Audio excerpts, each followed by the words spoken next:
माँ भौणी मौसा माउसी भाई मानु मो नमस्ते। तो आज रूम रे बनैतिली माछ बिहन बरा।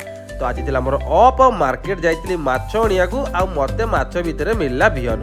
तो आ डेरी करिवार कोन अछि माछ बिहन मोर बहुत ही पसंद। आ माछ बिहन र बरा ओहो आपण को माछ बिहन बरा केते पसंद कमेंट करिकि निश्चिंत कहिबे। एई देखंतु हमर माछ बिहन बरा बनिकी बिल्कुल रेडी। ता सहित बाकाडीर गोटे शानदार सा कॉकटेल भाविले 30 ml नहीं पूरा ही बोतल डाल दबा काहे ना ऑफ अछि बहुत ही टाइम दिला मो गदिरे।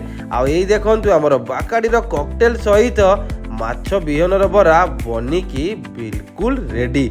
माछ बिहनर बरा सहित पुदीनार चटनीटा पूरा गजबी थिला। आपण मानकु माछ बिहनर बरा केते पसंद कमेंट करिकि निश्चिंत कहिबे। आजिर वीडियोटी पसंद आथिले वीडियो को लाइक करी चैनल को फॉलो करिया जमा भूलिबे नाही।